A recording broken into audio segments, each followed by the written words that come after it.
right, it's 11 minutes gone past the hour of 5. Apologies for kickstarting late. I was trying to, get across to my colleague who is on the field, and the network seems really terrible, and but I'm still trying because my next conversation with you is, the NLC strike, and I'm going to look at it from a totally different angle. Has been reported on, several platforms or media platforms.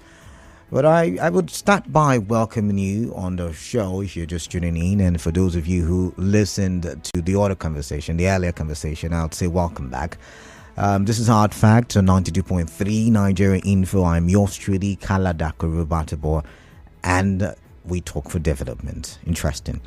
So I'm going to be reaching out to Soibi Oruwari, who is our correspondent, my colleague, and he has been covering the labor issue, NLC issue in Rivers State. So according to reports, there was partial compliance with the NLC or NLC's call for a 2-day warning strike.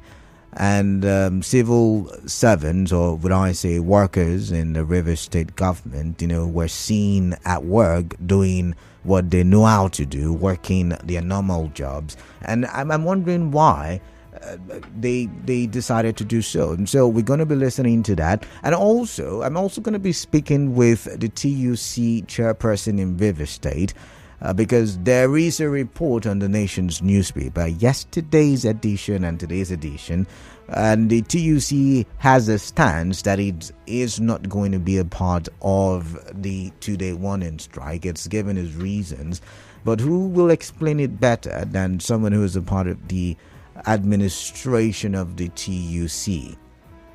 So while I'm still trying to establish the connection, I would quickly, or maybe I should quickly open the phone lines and ask you what your current thoughts are about the NLC, 2-day warning strike currently ongoing. This is the first day. They have refused all entreaties. They are not listening to anybody. They are out there, and they have decided to, embark on that strike.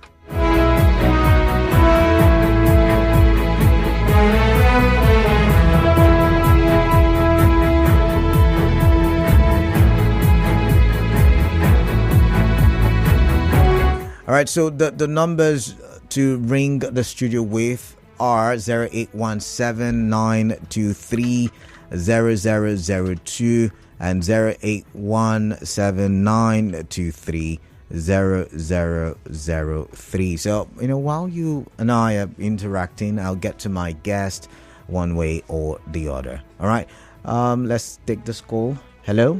Okay, missed it. I think there's something wrong with the connection because I'm trying with the same number and it's not going through. All right, okay.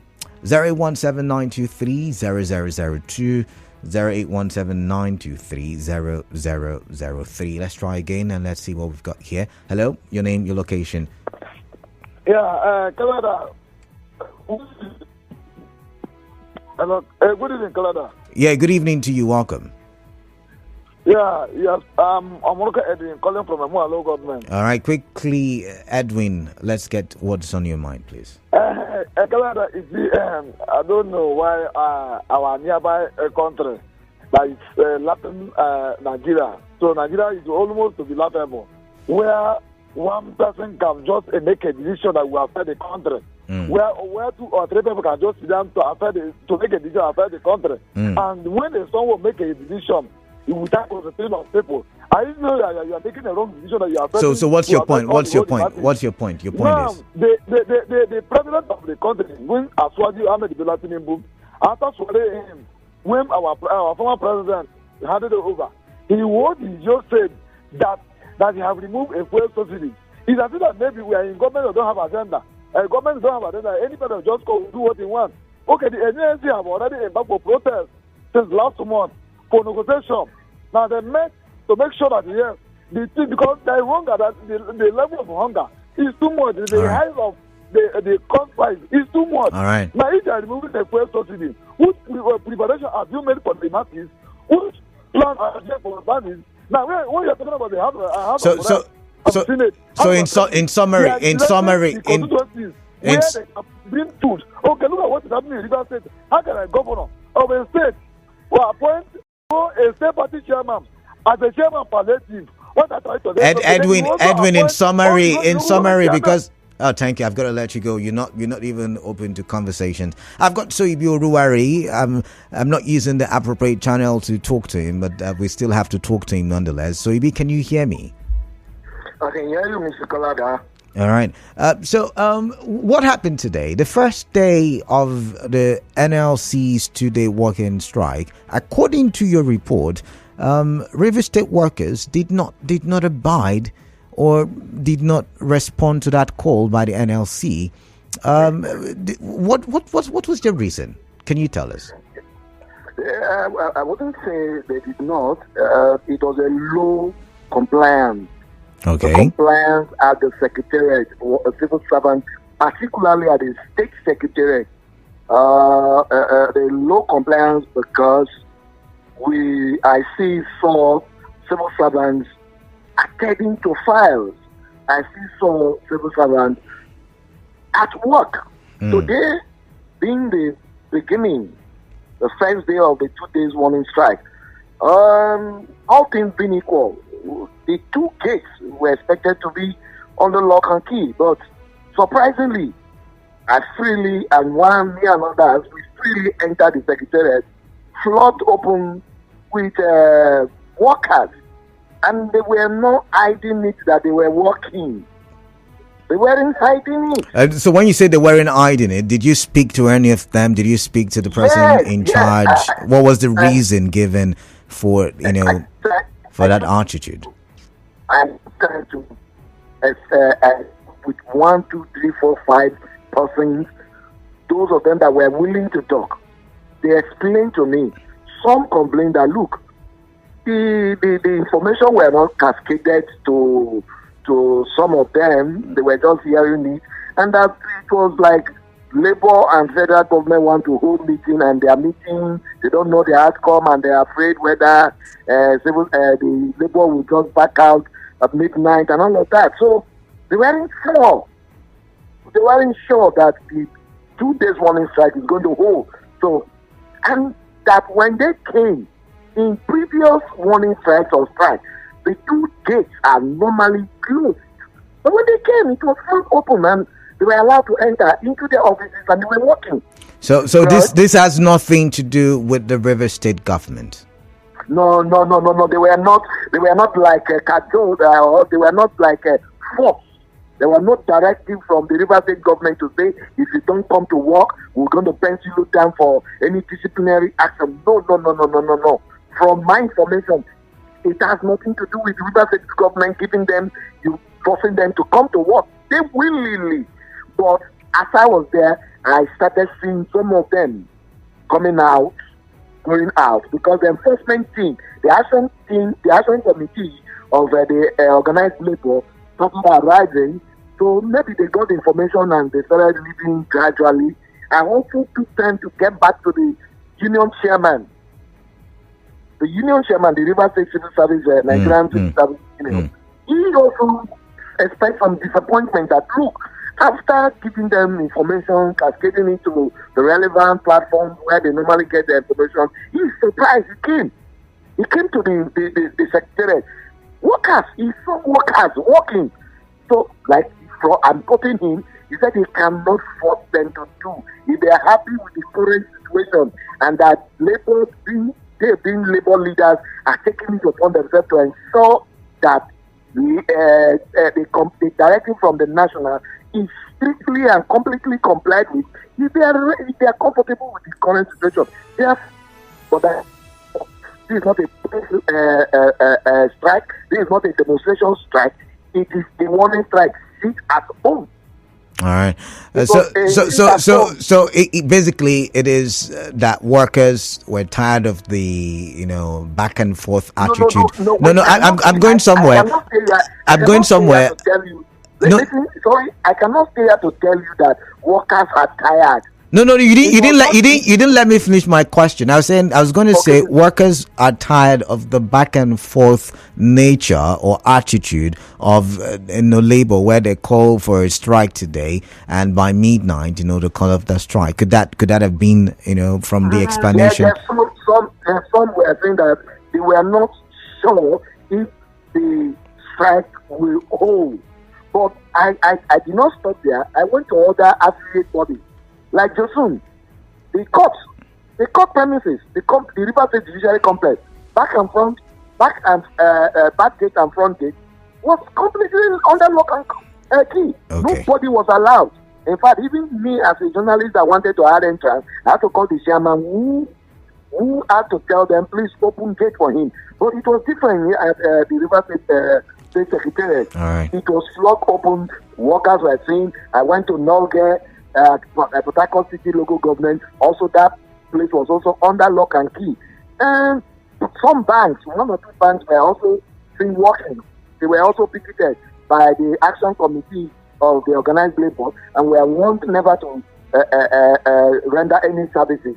So we're going to continue the monitoring to find out and also to wait if it will yield any positive effect. That is left for government and the organized labor to decide how it will turn out. All right. Did you? One last question before I let you go. Did you in any way interact with the workers as to the impact of the petrol subsidy removal and the actions of the NLC, how it will affect them? Did you have that conversation with No, I asked them. The reason, some of them, it is also very surprising that some of them do not also know the reason why labor, they are as members of labor, why labor is impacting on strike. Interesting.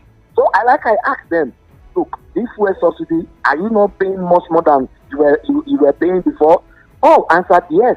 So why are you not complying? They said, look, this is the reason why we're not told whether it will hold or not. So we have to come to work, and the gate was also open. One of their major reasons is that they said the gate was also open. All right then.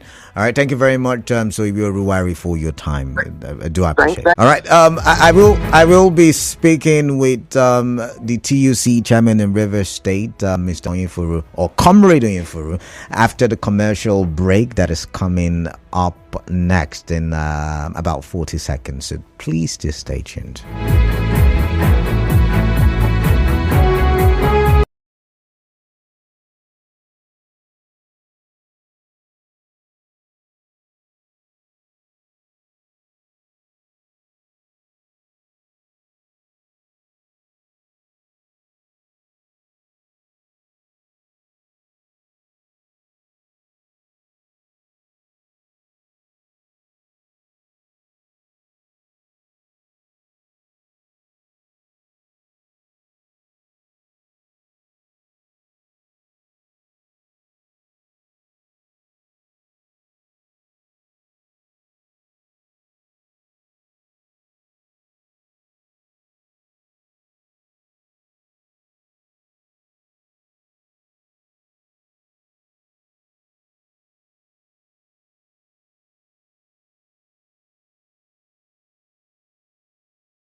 about 3 minutes time or even less than that, we would have to bring you the news headline or the headline news. But for now, I've got my other guest and is on the phone and we will talk. I'm talking about Sir Comrade Ikechukwu Onyefuru, who is the TUC chairman in Rivers State. And we're going to be looking at why the TUC decided not to join the strike. Remember, we're looking at the strike and how it affects, the economy, the impact and all of that. So what does the TUC know that we don't, as to why they are not part of the strike, right? And we would find that on the show.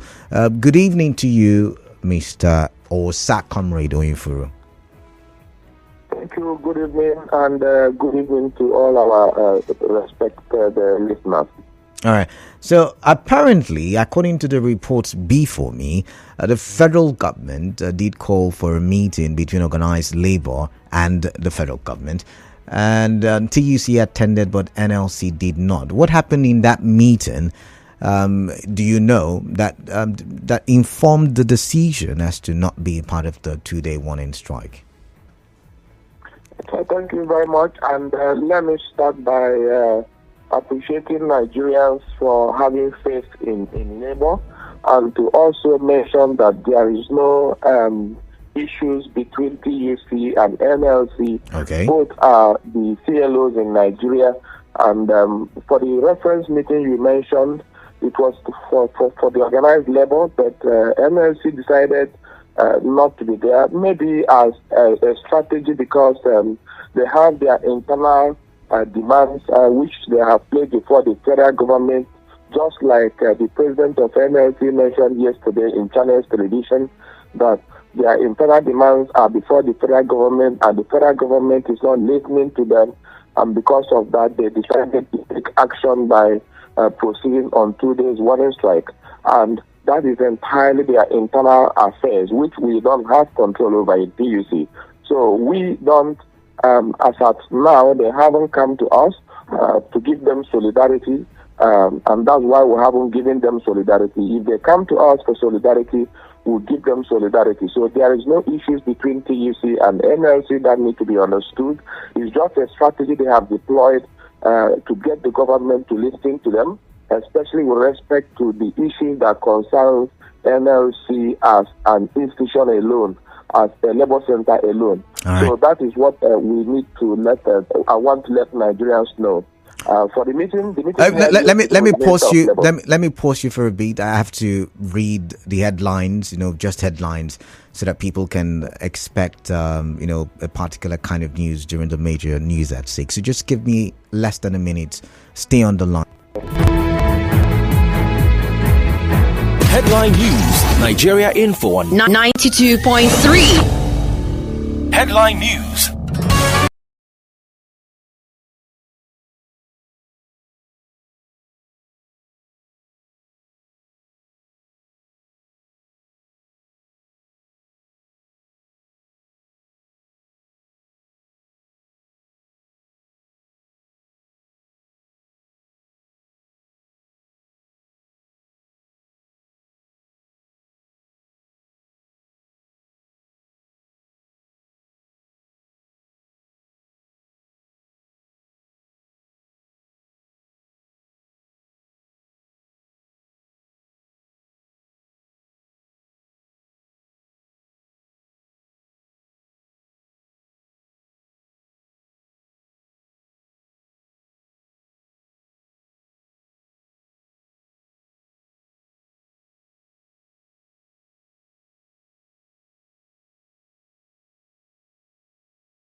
Comrade Ikechukwu Onyefuru, who is the chairman of TUC in Rivers State. Welcome back, and thank you for joining us.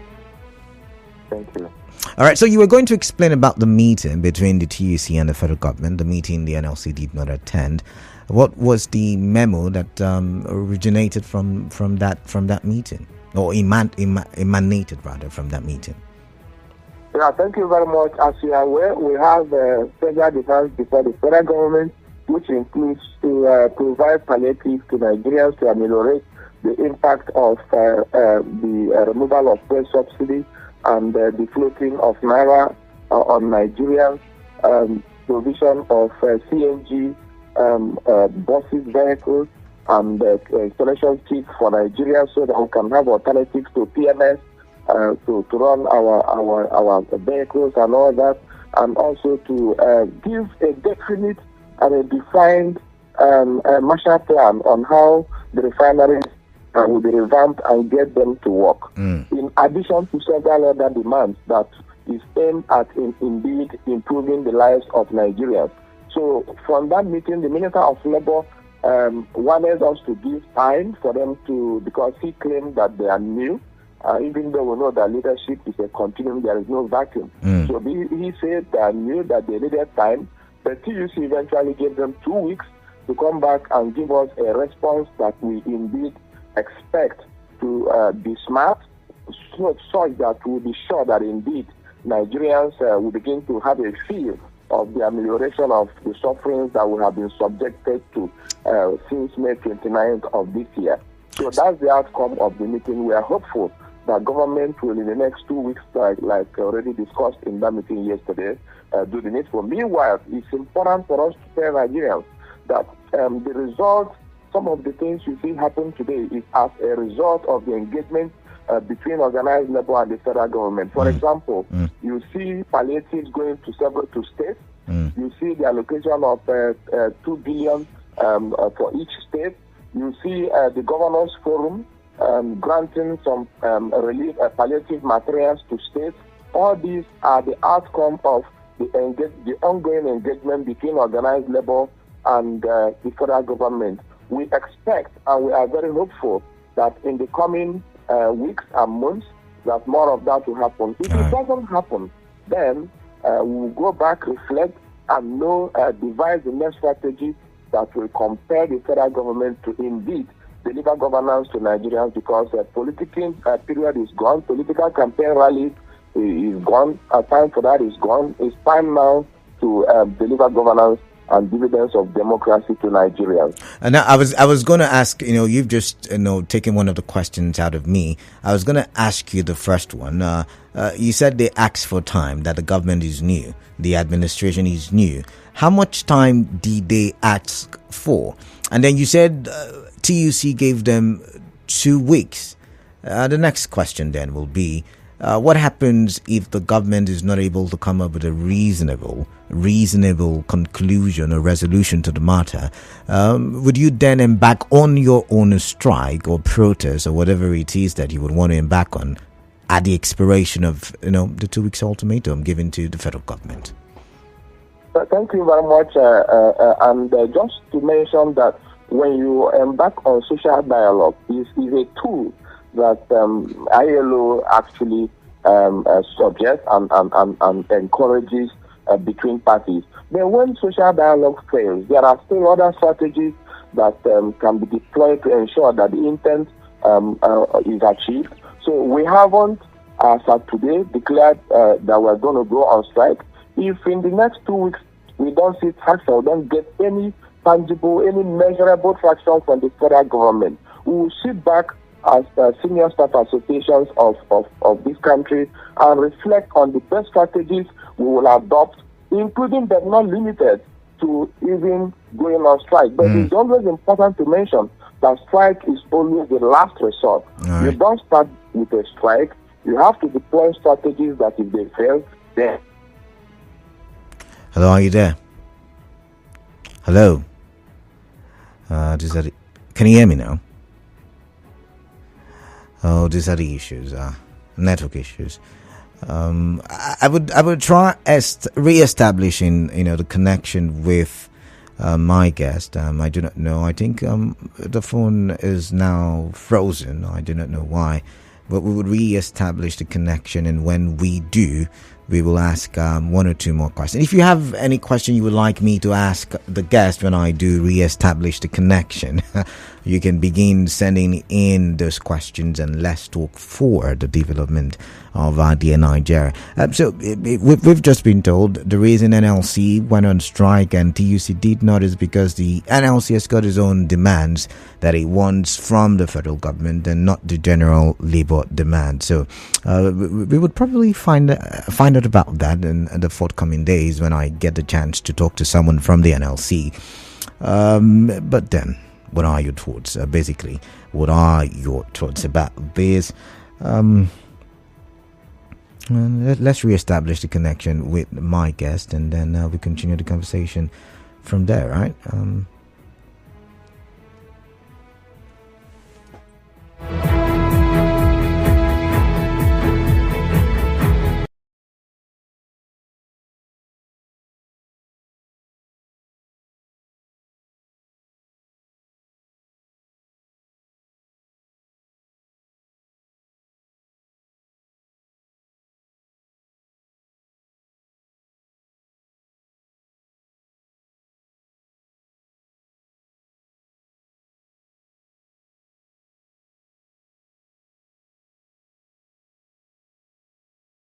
The question. What do you think the impact of this two-day one-end strike will be, given that the government has said give us time. We're doing everything that we can. We're doing everything that we can. We're doing everything that we can to ensure that we turn the economy around. Like Sanusi and some other people have said, it's not our fault. It's not the fault of the Tinubu administration. So give us time. We will get this done. But see, we don't have enough money to be paying for subsidy. We've got to move on. We've got to find a way to salvage the economy, and then we need time. The last time you and I talked about this, they talked about 3 years, something like that, 3 years timeline. But TUC is saying 2 weeks. We want to hear something tangible in 2 weeks. So what are your thoughts about this? I'd like to hear from you. But then again, the NLC, the Rivers workers were saying the NLC did not really pass the right message to them. They did not know whether they were going to call it off or they were going to continue as at midnight yesterday. And so they came to work, and the gates were open. So they went into the offices. I mean, these guys are diligent with their work, and so they wanted to make sure that they were done with today's hustle. What are your thoughts on that? 0817-923-0002, 0817-923-0003. I've got so many questions. Another one in my head is, should the NLC have gone for that negotiation with the federal government? The TUC went, and they saw reasons, and that's why they're not a part of the strike or the protest. Do you think that maybe the NLC should have gone to reason with the government? Because one of the questions that I want to ask my guest is, there are no immediate solutions to the problem. There are no immediate solutions. So, how do you intend to cajole the government to do that in 2 weeks? All right, these are the issues. 0817-923-0002 and 0817-923-0003. I want to get your thoughts on these issues. Hello, what's your name? Kalada, good evening. Yeah, what's your name? Where are you calling? Yeah, Comrade Clinton calling again. All right, welcome, Clinton. Yeah, Canada, I'm trying to understand what is really happening. Is it not the same NLC that met with the federal government some weeks ago, and they both agreed to call off the strike? Why are they going on strike again? The same.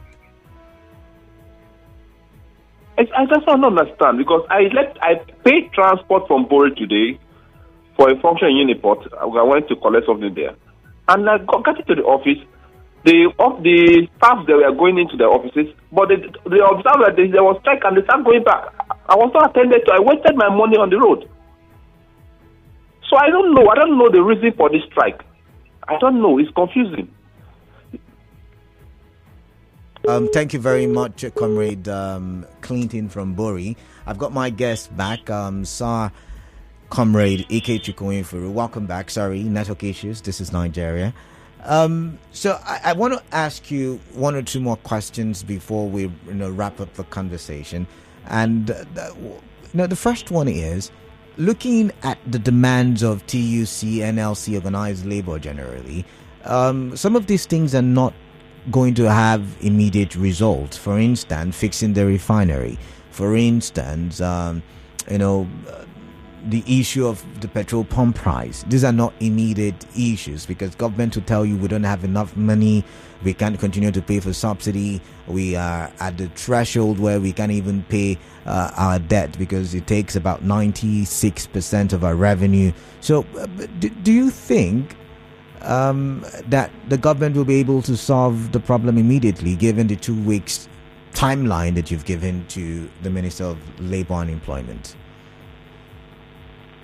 Thank you very much. For example, in Rivers State, kudos to His Excellency, the Executive Governor of Rivers State, Sir Onyefuru, who on his own provided buses, free buses, as an immediate intervention to ameliorate the impact of these subsidy removal on Rivers people.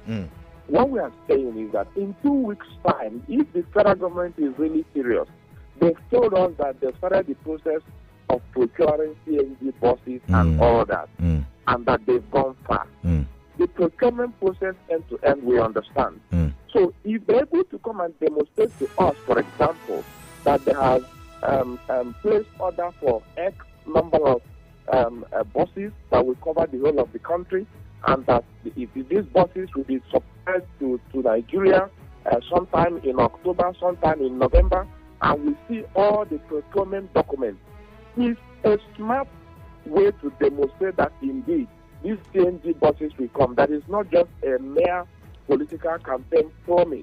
Labour frowns at taking money to go and share to people because how much are you going to share to a typical family of 5 in Nigeria? Initially, they came to say they're going to give 8,000 naira to 12 million Nigerian families of 5. That is laughable because that can only buy afford about 2 slices of bread. For a family of 5 days are not immediate. There are still interventions that is possible. For example, the Governors Forum has granted palliatives about 15,800 bags of 50 kg rice for River State, which has been received, and distribution is ongoing as we speak. Kudos to His Excellency, who also put up a very formidable committee, a very inclusive committee, headed by a man with integrity, Ambassador Desmond Akawo, who has made sure that from the distribution of this palliative material is ongoing as we speak. And he has given a target to the committee members that in the next 1-2 weeks, this material must get to all the gullible people, all the poor people. The target audience must receive it by an immediate intervention. Is the TUC part of that committee? Yes, TUC, in fact, organized labor is part of that committee. All the political parties in Rivers State are part of that committee. Representatives of Christian Association of Nigeria, representatives of the Muslim community, the representatives of traditional rulers, the representatives of civil society organizations, the Commissioner for Social Welfare, all are part of the committee. Headed by Ambassador. What about journalists? Are journalists not carried along in this sharing? Media people are also represented. Okay. It's a comprehensive and all-inclusive committee that we are happy and proud of. As I speak with you now, I'm already monitoring with the TUC team monitoring team that we have set up across the 22 local governments of Rivers State to monitor and give us feedback on what is happening at the local government and what level. A very excellent work. These are immediate interventions which we believe that the federal government also has the capacity to do while we wait for the mid-term and the long-term palliative measures. Bringing up refineries, like as you mentioned, and others. All right, so there are actually immediate interventions that can be done. Okay. I was going to say thank you for your time. We are out of time. I've got to let you go. But thank you very much for educating us on the show this evening. Thank you very much. Sir, Comrade Ikechukwu Onyefuru, TUC Chairman, River State. All right, so I'm going to take calls 0817-923-0002, 0817-923-0003. Quickly, straight to the point. What's your name, your location, your contribution? Yes, hello. Yeah, welcome. Yeah. My name is Daniel. I'm calling from Bakana. All right, Daniel from Bakana, quickly, please. Yes. It is so appalling that in a country like Nigeria, with a population of over 150 million people, the federal government is sharing rice palliative. How many days will this rice take care of each household? How many days? All right. And then they will now say, we've shared palliative. We did this in our time of leadership. Do you think that these are the solutions or to the problem we have at hand right now? All these still tells that we are still heading nowhere. All right. We are just moving within a circle. All right then. All right, thank you very much. It's so appalling. Thank you for your time, what Daniel. What nonsense is it that the federal government is trying to, or coming up, telling us that they want to share palliative? My dear. All right. I've got to let you go, Daniel. Daniel from the Calabar region. I've got another commercial break coming up. Yeah. So after that, we'll continue conversations. Just stay tuned.